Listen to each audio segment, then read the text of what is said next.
and presents the fifth program in a new radio series entitled The Christian in Action. These critical days demand that Christians everywhere put into action those principles which alone can save our nation and our world from destruction.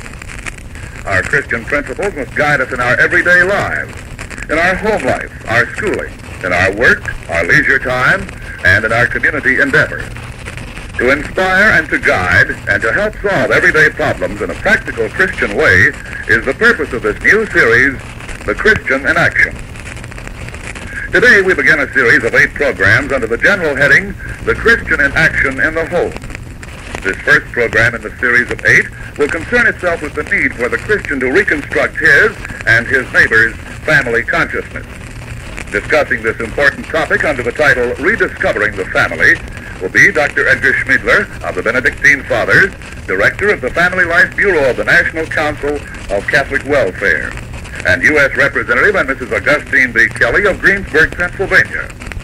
Parents of 9 children, 5 sons who served in the armed forces in World War II, Congressman and Mrs. Kelley can bring first-hand knowledge to this discussion on rediscovering the family. For her accomplishments as a mother, Mrs. Kelley was selected the Catholic Mother of 1944. Now, here is Dr. Schmiedler to begin the discussion. Dr. Schmiedler. I presume, Congressman, Mrs. Kelley, we should begin with a word of explanation of the title of our broadcast. Perhaps that should be particularly in place because this broadcast today is the beginning of a new series in the Christian in Action program. A series, namely, that centers in the home and the family. I take it we speak of rediscovering the family because we have in some measure lost our family sense. Or let us say our family pride or consciousness. Or again, we may really never have fully developed our family sense or pride in this country. In other words, there is a certain lack of family consciousness, a want of keen interest in and loyalty to family members.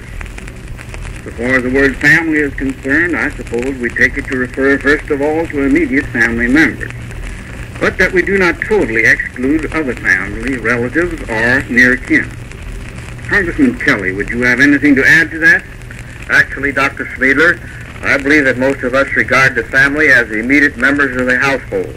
The parents, the children, and whatever others have one time or another lived under the same roof.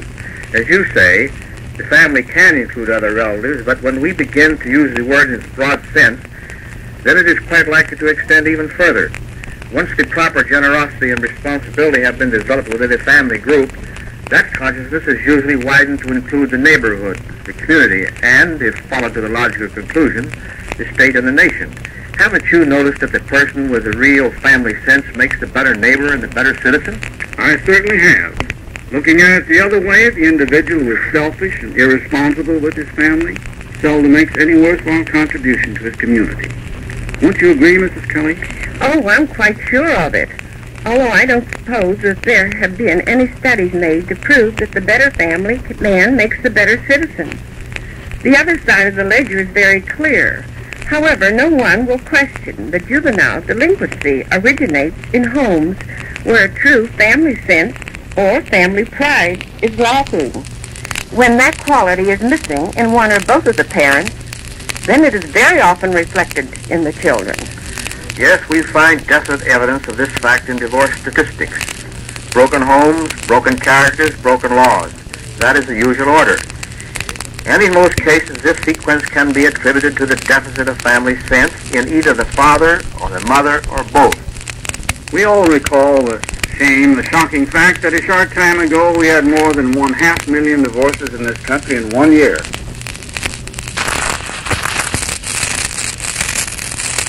That means that each day of the year, every 24 hours, mind you, more than 2,700 married persons in this country rejected their plighted troth, turning on their promises to each other and to God to face the task of life ahead together, whether for better or worse.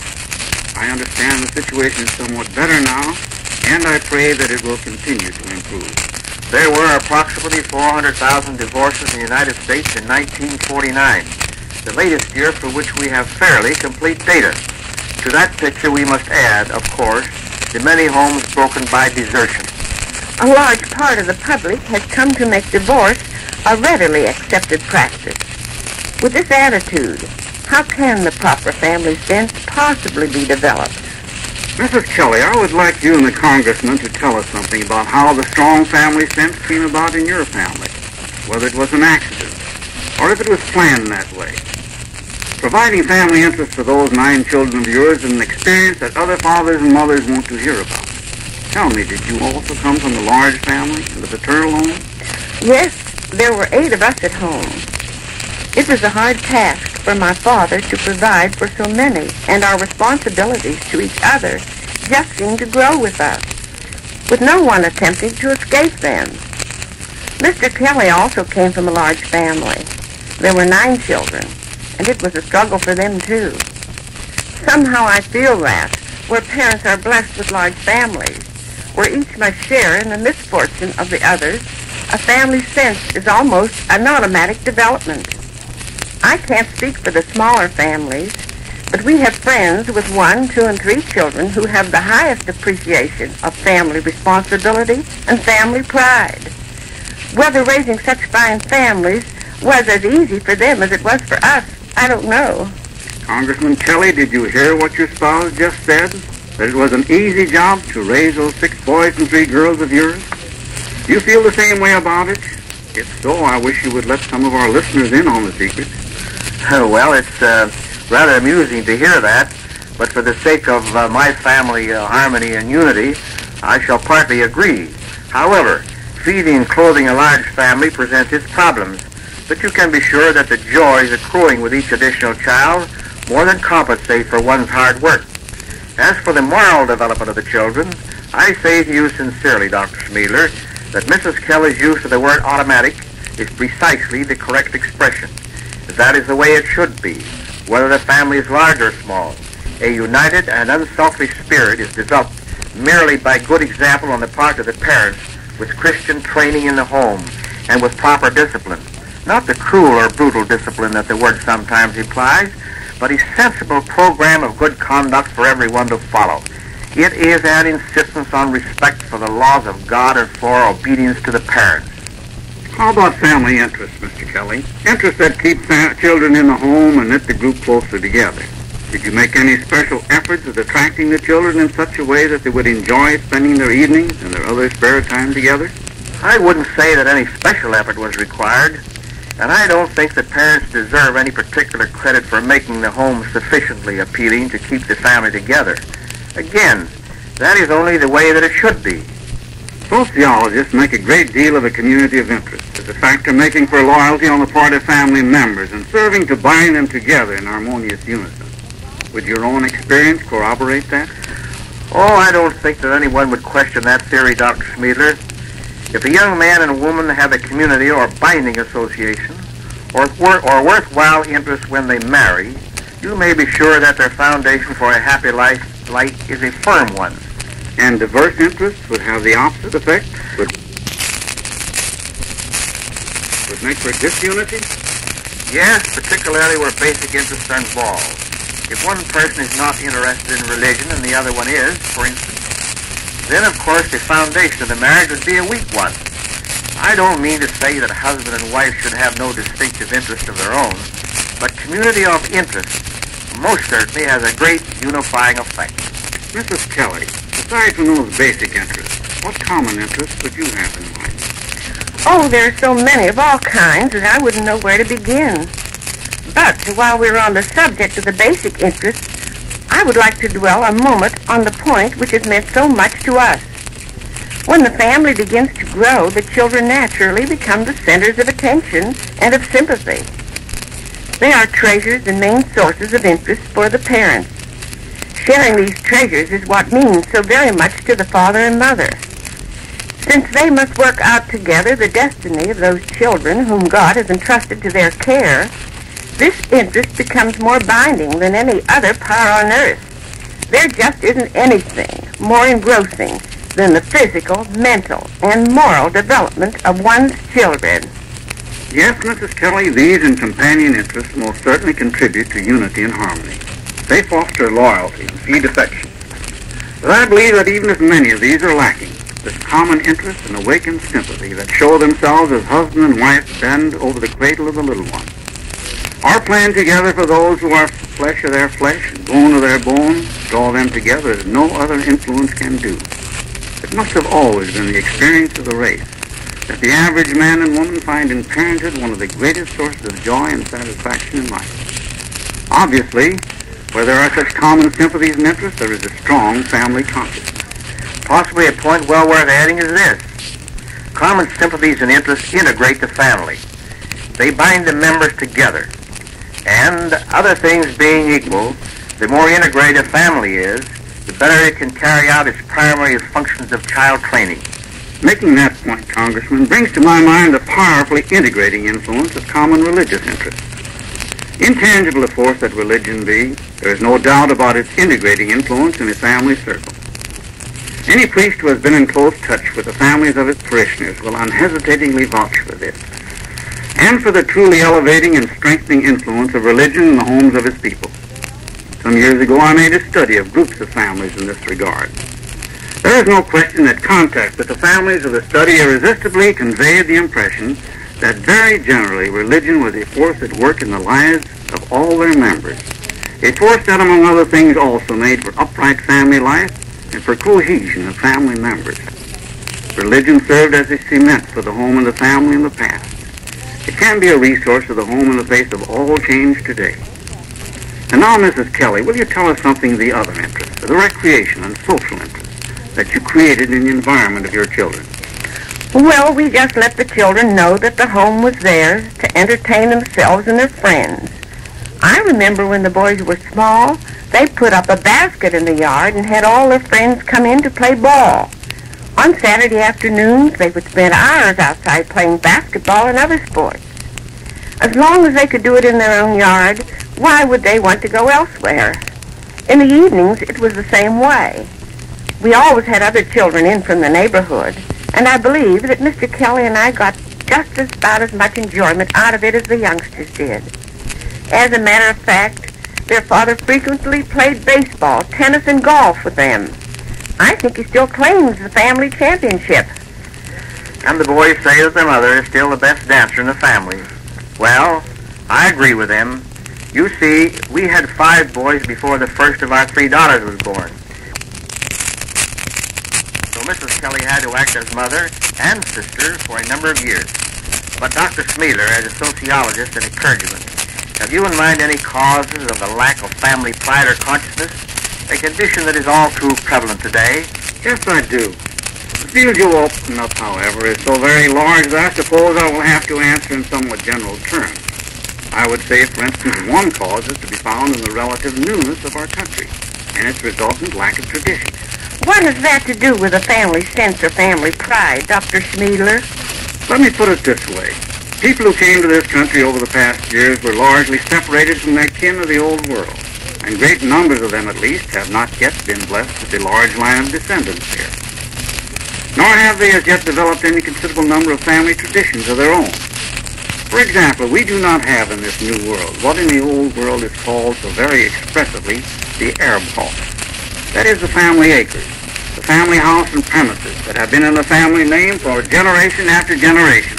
Let us say for 500, 800 years, even for a longer time. In other words, Dr. Smeedler, even such material things as land, a house, or family premises do play a part in creating or deepening a family sense. Precisely. To be sure, the individual members of the family unit are the first and foremost objects in which family love and loyalty center. But it seems worthy of more than passing notice that the home hearth itself can also, to a very considerable extent, become the embodiment of family sentiment. The fact is that there is an association of place. Family sentiment attaches itself easily to old and familiar things, just like the old cradle that Mrs. Kelley stored away almost 20 years ago, and the religious cards that the children brought home from school she still has. Isn't it typical of one's sentimental attachments, Dr. Smeedler, that we got out that old cradle and polished it up last year for my oldest daughter's first baby? And when the other children saw the cradle, they wanted to know if it was the same one they had used, and each one showed a very definite personal attachment to it. It's much the same with the old home place, the Arab home, if you will. Age may rob old things of an earlier beauty and luster, but at the same time it tends to make them increasingly attractive, mellowing and softening them as time goes on. Much as the son sees beauty in the careworn face of his mother, so the lover of his home sees beauty in it, a beauty that dispels even that which is drab and lacking in fairness. He idealizes his home, and it in turn arouses and quickens his emotions. It strikes me that the sentiment indicated here is quite akin to the sentiment of patriotism, which actually is embodied in the soil of your native land. Age and tradition and a glorious history help, too, in the cultivation of the national pride or patriotism. Nowadays, there seems to be less living in homes for long periods, much less in keeping a homestead from generation to generation. That is true, Mrs. Kelley, and that point touches on a very real weakness that we have to contend with in this connection. The constant moving about from place to place, from house to house. That is so common among us, renders very difficult the development of this sentiment, or home patriotism. More home ownership would undoubtedly go far towards fostering a sense of just pride in one's home. And that in turn would be reflected in the growth of affection and loyalty towards family members. What other outstanding factors are contributing to a weakened family consciousness, Dr. Sleeter? I feel many in our midst that have been led into false and incorrect ways of thinking regarding the entire family. They have stored their minds with false ideas regarding marriage, the basis of the family, with faulty ideas regarding the child, the primary purpose of the family, with incorrect notions regarding fatherhood and motherhood. And normally what is in the mind influences both our consciousness and our conduct. There are many who no longer accept the great fundamentals of the natural law regarding marriage. That is, the unity, sanctity, and permanence of marriage. Far greater numbers in our midst, of course, no longer accept the Christian notion of matrimony as a sacrament. That all subtracts from the dignity and prestige of marriage. It represents a very great loss indeed. It would seem clear, too, that our family sense has suffered as a result of false notions regarding the primary purpose of marriage, the child. There comes to my mind in this connection that dreadful, I might say almost inhuman expression coined in our own age and civilization, the unwanted child. That expression tells in unfailing words that many no longer appreciate the primary purpose the Creator himself has assigned to marriage. I think there is no doubt that we have, so to speak, played down the child in our civilization, and undoubtedly our family sense has suffered greatly as a result. We also mentioned faulty views regarding fatherhood as a cause of a weakened family sense. I wonder whether the full dignity of fatherhood is understood in this country today, and whether it is properly respected. Well, certainly not 100%, but perhaps that is not altogether surprising. The correct view is rather profound doctrine. Are you perhaps referring to St. Paul's words to the Ephesians? To the effect that all fatherhood in heaven and on earth receives its name from the Father of our Lord Jesus Christ? I believe so.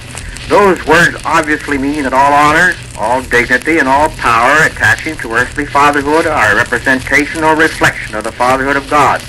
That, of course, calls for a most profound respect for fatherhood, but such respect is not by any means universal in this country. I am reminded here in this connection of a few words attributed to St. Augustine, who was Bishop of Hippo many, many years ago. In addressing the men, the fathers of families of his diocese, he used this expression, "My dear fellow bishops." The words seem as much as to say, just as I am the spiritual leader of my entire diocese, so you, the fathers of families, are the spiritual leaders of your small flocks and are accountable to God for them. A full appreciation of such a thought should contribute much to the family consciousness of a people. It is most assuredly unfortunate that the respect that it calls for is not always in evidence. We spoke of playing down the child. I wonder whether there has also been some playing down of the role of wife and mother, and of the ideals of Christian motherhood as known and accepted in the past. Yes, I think there has been. I feel there has also been an exaggeration of the values of practically every other role of woman except motherhood. It would seem to me that the remedy is to give the mother the place of honor and dignity in the public mind that she so richly deserves. To demand reestablishment of the mother as the heart of the home. To demand the child-rearing be again accepted for what it really is, the highest type of profession. It would interest me to know whether anything is being done in an organized and positive way to develop and strengthen the family consciousness of our people generally.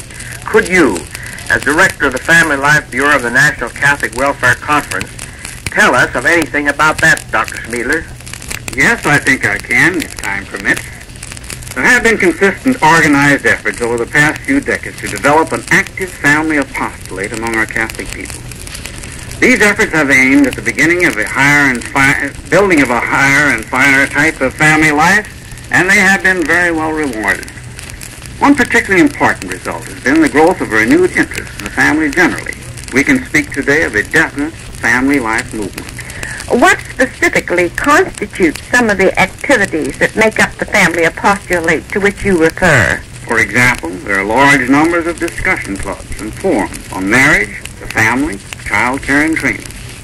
Again, there are family institutes, family retreats, Tina conferences, mother circles, Mr. and Mrs. clubs, Holy Family guilds, a variety of conferences and conventions.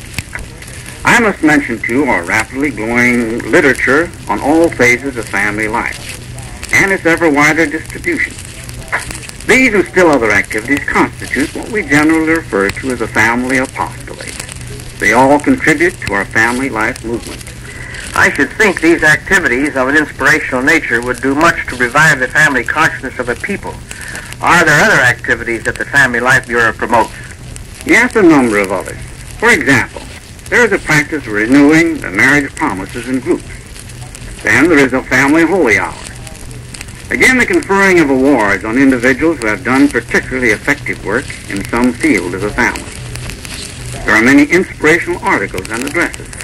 Is your agency and its affiliated groups interested in the promotion of economic conditions favorable to a secure and contented family life?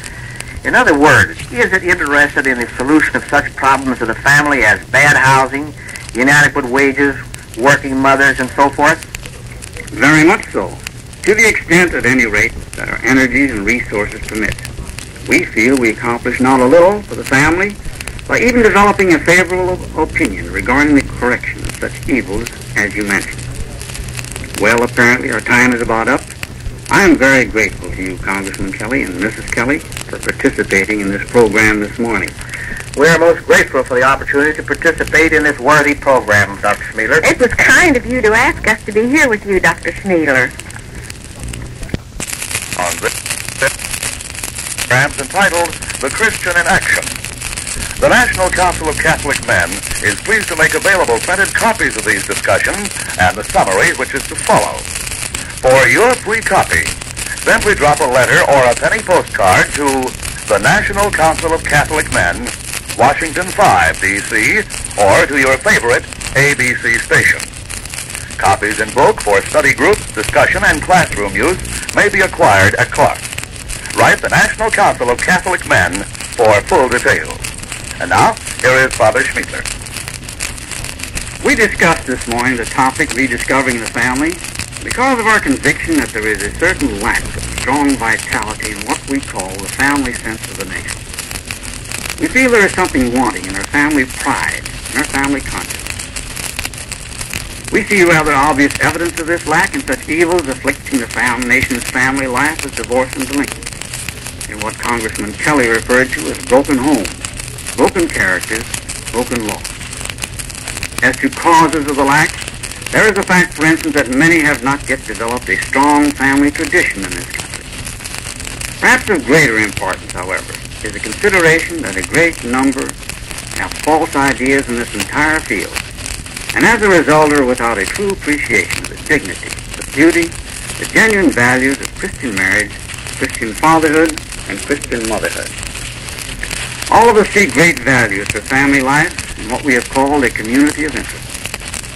We feel that is true of social interest, recreational interest, even of work interest, certainly of religious. Nor must we overlook that great center of interest in the family, the child. A lack of these interests spells a weakened family sense. Their presence in the home in goodly numbers suggests a strong family loyalty and vital group consciousness. Fortunately, we can add, there is rather gratifying evidence of a lively family life movement today. a movement induced through well-organized effort and showing itself through a large variety of activities that constitute the family apostolate. While we find some basis for satisfaction over what has been and is being accomplished, we feel there's no room for complacency. And I am sure our ambition is such that we will not be content with rediscovering the family. We will also aim at building the highest and the finest type of family life that the world has ever known. Then indeed we will be deserving of the title, the Christian in Action. Thank you, Father Schmiedler. Ladies and gentlemen, you've just heard a summary of the first discussion in a series of 8